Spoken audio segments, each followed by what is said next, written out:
Once upon a time, in a quiet town nestled between the hills and the forests, lived a young boy named Aarav.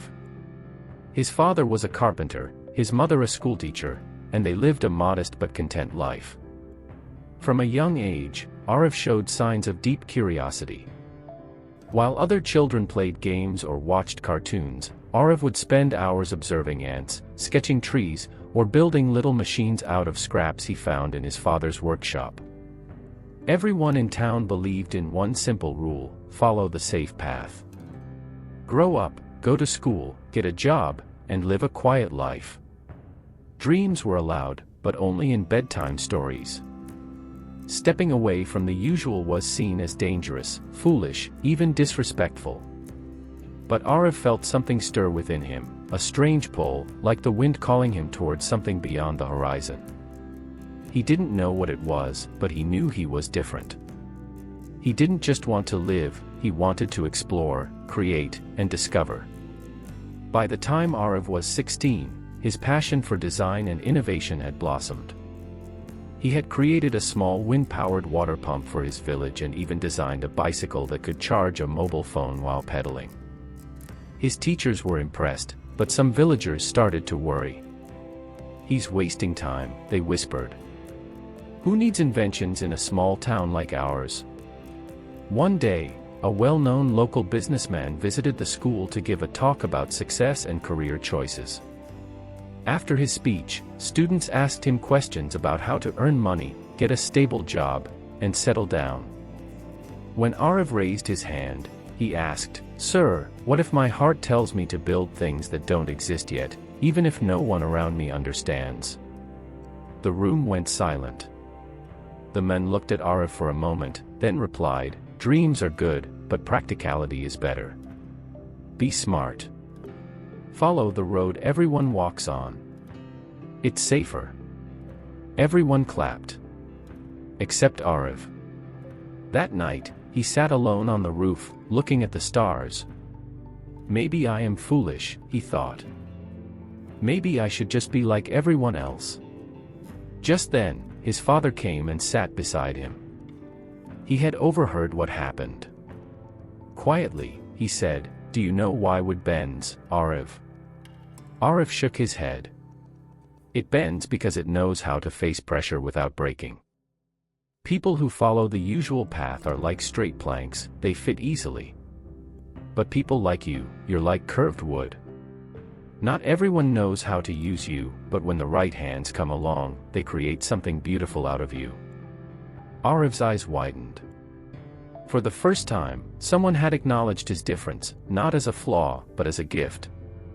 Encouraged by his father's words, Aarav decided to take a bold step. After finishing school, instead of applying to local colleges like everyone else, he applied to a startup incubator program in a big city far away. He didn't know anyone there.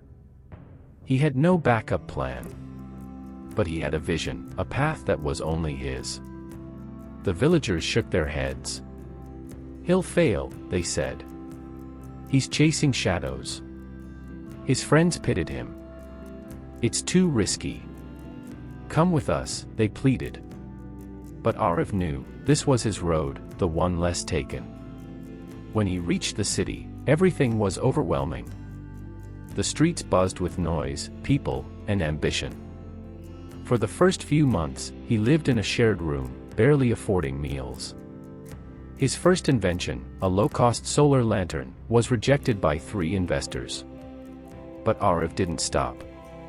Every failure became a lesson. Every rejection, a redirection. He kept learning, improving, and believing. 2 years passed. One evening, Aarav got a call from a rural school that had heard about his rejected solar lantern. They couldn't afford expensive equipment, but they asked if he could send a few pieces for testing. Aarav sent them for free. A month later, that school wrote back with photos, smiling children holding his lanterns, reading books at night for the first time in their lives. Tears welled up in his eyes. That moment was more valuable than $1 million deal. For the first time, he felt something that no applause, salary, or title could offer: purpose. News spread. Soon, nonprofits, schools, and even companies started reaching out. Aarav's small startup began to grow. Investors who once said no, now offered support. But more importantly, his work began to light up lives, quite literally. One day, years later, Aarav was invited back to his village to speak at the same school where he had once questioned the businessman. This time, he stood on the same stage, but not as a confused teenager, as a changemaker. "I was told to follow the road everyone walks on," he began. "But something inside me whispered, there's another way." At first, I was scared. I didn't know where it led. But I walked anyway. I failed, I struggled, but I grew. And I discovered something powerful, that the road less taken is not empty. It's just waiting for someone to be brave enough to walk it. The hall was silent. Then applause broke out, not polite, hesitant claps, but thunderous, heartfelt cheers. Even the businessman who once told him to play it safe stood up, teary-eyed, and clapped the loudest. Aarav looked out at the young faces in the crowd and smiled. Maybe one of them would take the road less taken too. Moral of the story: we all have two choices in life: follow the crowd or follow our calling. Follow your dreams and never give up, for the future is in your hands.